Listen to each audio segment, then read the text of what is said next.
playing mind games before kickoff to delivering career-ending hits, a special group of players have kept opponents up at night with their terrorizing behavior. These are the 10 scariest players in NFL history.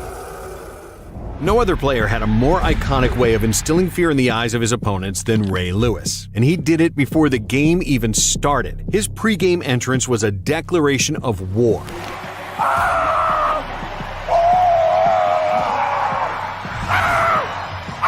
From a guy who said that every time he stepped on the field, he was Maximus from Gladiator, as Lewis would emerge from a smoky tunnel with fire blazing all around him before partaking in something that looked like a scene from his favorite movie. Opposing teams shuddered. When that whistle blow, we unleash hell today.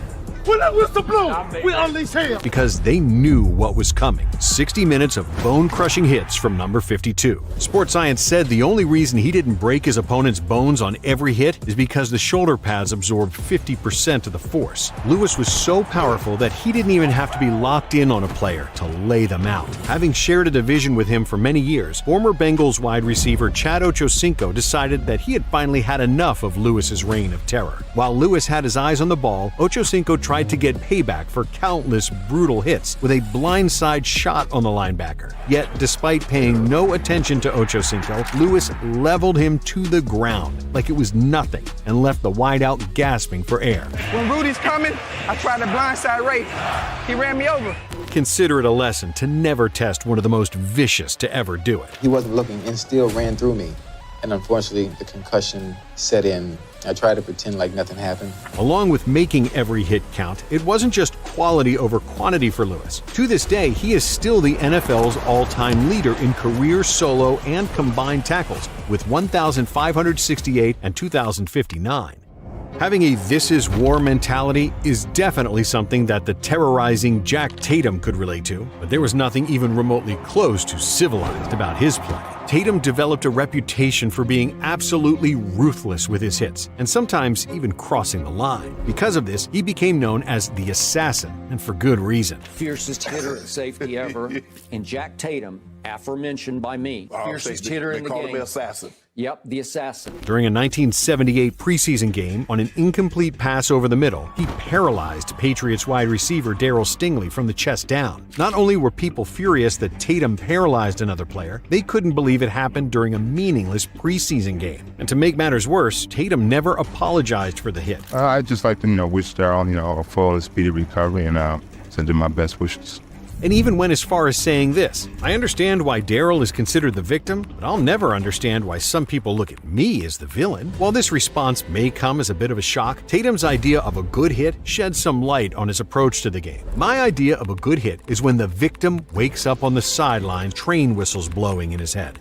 I like to believe that my best hits border on felonious assault." Despite public blowback, Tatum refused to change his hard-hitting ways. A year after it, he was face-to-face with one of the game's most powerful running backs in Earl Campbell. Tatum met him head-on at the goal line, and even though Campbell managed to stumble into the end zone, the collision left a lasting impact. "The lick I took from Jack Tatum, that's the only time I ever felt somebody hit me," Campbell said. "A shock went down to the heels of my feet, and it burned. When I was standing on my head in my end zone, nobody knew this, but I was thinking, something's wrong." A year later, one of Campbell's doctors watched the collision and believed it caused him spinal problems that plagued him long after his career was over. Tatum's hits will live forever in infamy, but they're still not the most famous hits in NFL history. That distinction belongs to arguably the greatest defensive player ever, Lawrence Taylor. With the football world tuned into a 1985 Monday Night Football game between the Giants and Redskins, Taylor, on a single play, changed the sport forever. As Washington ran a flea flicker, Taylor saw right through the trickery and pounced on QB Joe Theismann like a jungle cat. Taylor and a handful of players immediately signaled to the sideline for help, as Theismann was in excruciating pain and unable to get up. Having broken both bones in his lower leg, Theismann never played another snap. Because of that play and Taylor's overall dominance at the position, teams at all levels began placing on emphasis on the left tackle position to protect the quarterback's blindside. Although the play ultimately defined his career, Taylor's accolades should be just as memorable. As the iconic John Madden put it, he changed the way defenses played. The the way pass rushing is played, the way linebackers play, and the way offenses block linebackers. As a 10-time Pro Bowler, Taylor became just the second defender to win the league's MVP award. He was also named Defensive Player of the Year 3 times. Legendary coach Bill Belichick served as Taylor's defensive coordinator with the Giants and said, "What makes LT so great, what makes him so aggressive, is his total disregard for his body." Belichick even went as far as to declare him the best defensive player he's ever coached by a good margin. And while Taylor had no intentions of ending Theismann's career, the same cannot be said for when Hall of Fame linebacker Dick Butkus was out there. According to fellow Hall of Famer Deacon Jones, he was an animal, and he was a well-conditioned animal, and every time he hit you, he tried to put you in the cemetery, not the hospital.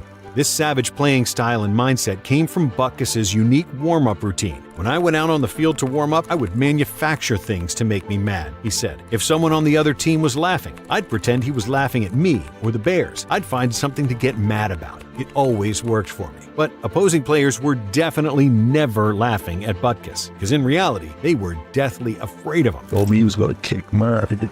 You know what? The first time I ever played against him, my rookie year. As former Packers running back MacArthur Lane once put it, if I had a choice, I'd sooner go one-on-one with a grizzly bear than with Butkus. I prayed that I could get up every time Butkus hit me. In addition to laying the boom on guys like Lane, Butkus led one of the NFL's all-time greatest defenses and tackles for 8 straight seasons.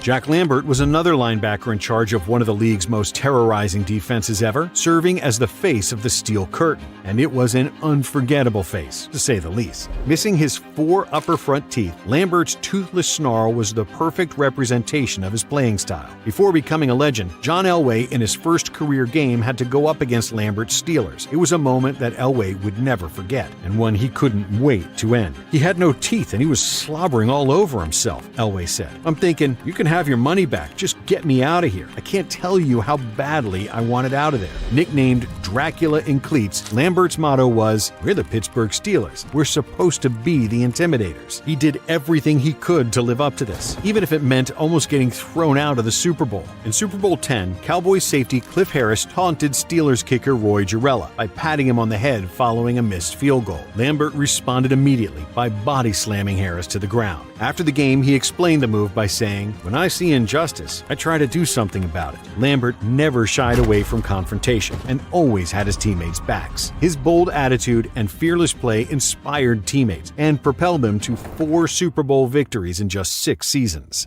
And with just as cool a nickname as Dracula in cleats, Dick Night Train Lane was never supposed to make this list, let alone play in the NFL. Lane played just 1 season of junior college football before serving in the U.S. Army for 4 years. After being discharged from the Army, he happened to pass by the Los Angeles Rams office on his bus ride to work. Despite a total lack of experience playing the sport at a high level, Lane decided to stop in and asked to try out as a receiver. The team was so blown away by his raw athleticism that they gave him a spot. Lane eventually switched to defensive back, and the Rams quickly fell in love with his ferocious playing style. It didn't take long for the rest of the league to become familiar with this, as the NFL had to create rules against Lane's brutal tackling style. He became known for wrapping players around the neck or grabbing their face mask and slinging them to the ground. People started calling the move the Night Train necktie. In 1961, he tackled John Arnett by the face mask while he was running at full speed and left him lying motionless on the field. The next year, the NFL made a rule prohibiting grabbing the face mask to make a tackle. They later banned a tackle around the head and neck, or what was called a clothesline tackle, largely because of Night Train. For Lane, there was no malicious intent with it, explaining, "My object is to stop the guy before he gains another inch. I'm usually dealing with ends who are trying to catch passes, and if I hit them in the legs, they may fall forward for a first down. There's nothing I hate worse than a first down."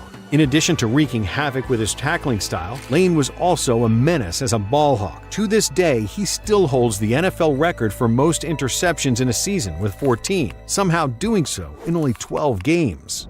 But Lane isn't the only player on this list who also finds himself all over the NFL record book. And while most people associate scary football players with defenders, this guy actually played on the other side of the ball. Throughout his career, Jim Brown made sure that the opposing team always saw him in the warm-ups. He said, knowing that they'd been told all about me all week and how they'd have to watch out for me and how they'd have to plan to stop me and gang tackle me, I challenged them by saying, this is the guy, man, take a look. Here it is, right now, 232 pounds, 6 foot 2 inches. I can beat you in a 40 and I got attitude. The attitude is, you're gonna hit me and I'm gonna hit you. What could be mistaken for an arrogant mindset by Brown was a well-earned, confident swagger. He knew that he was nearly impossible to bring down, as he led the league in rushing in 8 out of his 9 seasons. Unfortunately for Brown's opponents, this unbelievable feat wasn't just the result of him just outrunning them. Saying that he viewed football as the closest civilized thing to war, Brown would often bulldoze his opponents. His famous line was, make sure when anyone tackles you, he remembers how much it hurts. And his opponents sure did remember it, as Brown set the all-time record for most career rushing yards with 12,312, yards per carry with 5.2, and rushing touchdowns with 106. It's been more than 50 years since he retired, and his record of career rushing yards per game still stands at 104.3. Not only has it stood the test of time, but no other player has even cracked the 100 yards per game mark since. And while Brown was always a superstar on the gridiron, James Harrison's journey to making this list is a true underdog story. Undersized at only 6 feet tall, Harrison was released 3 different times as a rookie, but instead of giving up on his dream, he used those setbacks as inspiration and fuel to become one of the strongest and most durable players the game has ever seen. It also led Harrison to never taking his foot off the gas on the field. My objective when tackling someone was to put them out of that game. I didn't want to injure them, but I wanted them to hurt. Even if he was going up against a close friend. In the same 2010 game against the Browns, Harrison knocked out 2 different Cleveland wide receivers, in Josh Cribbs and Mohamed Massaquoi. Describing his approach, Harrison explained, I tried to hurt people. I never tried to injure anyone. I tried to hurt people. I wanted them not to be able to finish the game. When I hit my homeboy Josh Cribbs, I felt like when I hit him, that hurt. I want to be able to say, I got you. Then, while talking years later about the hit on Massaquoi, he said, I hit Massaquoi with about 50%, bro. Dead serious. I just wanted him to let go of the ball. If I would have known then what I found out after, I'd have gave him everything I had. If I known they was going to fine me $75,000 for that, I would have laid into him. He might not have gotten off that field. As Harrison got older, neither his viciousness nor his otherworldly strength faded. While most defenders don't play past 39, he was still lighting up opposing wide receivers and going viral for his workout videos. A workout video from 2017 showed him doing 675-pound hip thrusts, hang cleans, and reverse lunges at 315, 405-pound decline presses, 225-pound overhead triceps extensions, and 1,800-pound sled pushes. Another player who used superhuman strength to become a total nightmare for opposing teams was Reggie White. As former Eagles wide receiver Mike Quick put it, he could take a 320-pound man and just toss him like it was nothing. The funniest thing is to see a 320-pound man just being tossed, and I've never seen anything like that. And not only did White have this freakish strength, but he had speed and athleticism that allowed him to play defensive end while moving like a linebacker. Herm Edwards, who played with White on the Eagles, said, I'd never seen anyone that big and that strong who could move that fast. He was so explosive. He drove blockers back like they were on roller skates. This extremely rare combination of speed and strength made him essentially unblockable, as he retired as the league's all-time sack leader with 198. According to former Eagles linebacker Gary Cobb, he never saw the kind of fear in the eyes of a lineman the way they used to be afraid of blocking Reggie. And similar to White, the final player on this list also relied on a unique combo of speed and strength. But standing at 5'11" and weighing 244 pounds, Earl Campbell shouldn't have been able to do what he did. Being that thick and condensed, it was no surprise that he could and would often run defenders over, punishing them with his aggressive play. But the crazy thing about him was that he was just as fast as he was strong. People his size aren't supposed to have 4.6 40-yard dash times. Campbell ran angry out there, and with his massive 36-inch thighs, he never went down without a fight. The team's equipment manager joked that they made 4 sizes of thigh pads: small, medium, large, and Earl Campbell. No moment shows just how powerful Campbell was than a play from when he was only a rookie. He met Rams All-Pro linebacker Isaiah Robinson in the hole with a head-on collision that left the defender flat on his back. Campbell then shredded another tackler who held on for dear life and was left with nothing but a piece of his jersey as Campbell kept charging forward. He was a human wrecking ball out there, just demolishing opposing defenders. Legendary Steelers linebacker Joe Green claimed that Campbell could inflict more damage than any other running back he's ever faced. Former Cowboys safety Cliff Harris agreed, saying, "When you finished a game against Earl, you had to sit in a tub with Epsom salts." And despite constantly using his body to deliver beatings to opposing players, Campbell, throughout his career, only missed 6 games due to an injury, a testament to his next-level toughness.